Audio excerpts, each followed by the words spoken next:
Welcome back to big debate. S Mallayadav గారు నమస్కారం. మల్లయాదవ్ గారు కంటిన్యూగా ఈ అంశం మీద మీరే డిబేట్లో ఉంటున్నారు, మనం ఫాలో అవుతున్నాం ఏం జరుగుతుందని. ఇక్కడ పాయింట్ ఏంటంటే మల్లయాదవ్ గారు, విద్యార్థుల దీక్షకి లేకపోతే సోనం వాంగ్చుక్ దీక్షకి విద్యార్థుల నిరసనకి ప్రభుత్వం దిగొచ్చింది, విద్యామంత్రి రాజీనామా చేశారు. సహజంగా ఇలాంటి సంఘటనలు ప్రభుత్వం కాస్త ఇబ్బందికరమైన సంఘటనలు జరిగినప్పుడు కొంత సంయమనం పాటిస్తారు. సరే బిల్లు పెట్టారు, బిల్లు మీద పార్టీలు మాట్లాడుకుంటారు, చర్చ జరుగుతుంది, బిల్లు పాస్ అవుతుంది. కానీ విచిత్రంగా ఏదైతే హామీలు ఇచ్చారో కేసులు విత్డ్రా చేసుకుంటాం అన్నది పక్కకు పెట్టి కొత్త కేసులు పెడుతున్నారు. ఫేస్ రికగ్నిషన్ ద్వారా యూత్ని ఐడెంటిఫై చేసి వాళ్ళ ఇళ్ల మీదకి పోలీసులు వెళ్ళి వాళ్ళు అరెస్ట్ చేస్తున్నారు. అది ఒకటి. సరే, అది కనీసం చట్టబద్ధంగా జరుగుతుంది అనుకుందాం. అది ఏమవుద్దు, ఆ హామీ పక్క పెడితే కనీసం పోలీసులు వాళ్ళ రూల్ ప్రకారం వాళ్ళు చేస్తున్నారు, ప్రభుత్వం నుంచి ఆదేశాలు రాలేదనుకుందాం. కానీ అంతకంటే దారుణంగా చాలామంది బీజేపీ నాయకులు, బజరంగ దళ కార్యకర్తలు, సత్యం పండిట్ అని ఒక మీరు కూడా చూసే ఉంటారు, కారులోంచి దిగని కూడా దిక్కుండా ఈ ఉద్యమంలో పాల్గొన్న విద్యార్థుల్ని పిలిచి వాళ్ళ మీద దెబ్బలేసి వాళ్ళతో క్షమాపణ చెప్పిస్తూ ఉన్నాడు.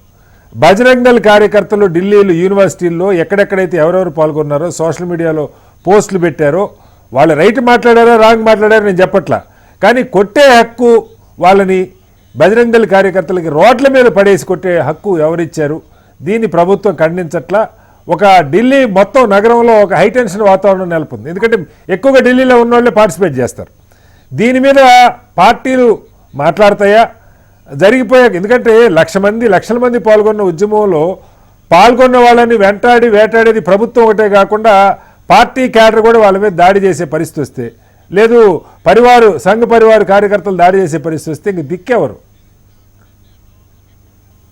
బీజేపీకి ప్రశ్నించే వాళ్ళని జీర్ణించుకోలేక వాళ్ళ మీద ఏదో ఒక రకమైన దాడి చేయడం అనేది ఆనవాయితీగా మారిందండి. పారిశ్రామికవేత్తలు ఉంటే, వాళ్ళ పార్టీ కానోళ్ళు ఉంటే, వేరే పార్టీలలో ఉంటే ఈడీల పేరు మీద, సిబిఐల పేరు మీద దాడులు జరుగుతూ ఉన్నాయి. ఆ తర్వాత ఆ కేసులు ఎటుపోతున్నాయో తెలియదు, కండవలు కప్పి మాఫీ చేస్తాం. స్టూడెంట్ల మీద ఈడీ కేసులు పెట్టలేరు కాబట్టి మీద పడి కొడుతున్నారు అంటారు. వీళ్ళ మీద ఈడీ కేసులు పెట్టలేదు కదా. ఓకే, ఇప్పుడు ఎవరి స్థాయిలో ఒకవైపు పారిశ్రామికవేత్తల్ని, ప్రత్యర్థి పార్టీల్ని ఈడీల పేరు మీద, సిబిఐల పేరు మీద, కేసుల పేరు మీద ఇరికిస్తా ఉన్నారు. కేజ్రీవాల్ గారి మీద మామూలుగా ఒక కేసు, లిక్కర్ కేసు పెట్టి అకారణంగా వాళ్ళ ప్రభుత్వం పోవడానికి కారకులు లేదు కదా. ఓకే, ప్రభుత్వం చేతులారా పోగొట్టుకునే పరిస్థితికి వచ్చింది కదా. ఇప్పుడు ఆ పోయిన సమయాన్ని తీసుకురాలేదు కదా. న్యాయస్థానం అయితే చెప్పింది కదా, దీంట్లో ప్రాథమికంగానే ఇది కేసు ఆరోపణలు నిజం కాదు అనేది ప్రాథమిక విచారణలో తెలిసిపోయింది కదా. ఇప్పుడు పోయిన ఆ కాలాన్ని, ఆయన పోగొట్టుకున్న రాజకీయ నేపథ్యాన్ని, ఆ ప్రజలు ఒక మంచి ప్రభుత్వాన్ని పోగొట్టుకున్నామని బాధపడేటోళ్ళకి ఏం సమాధానం చెప్తుంది?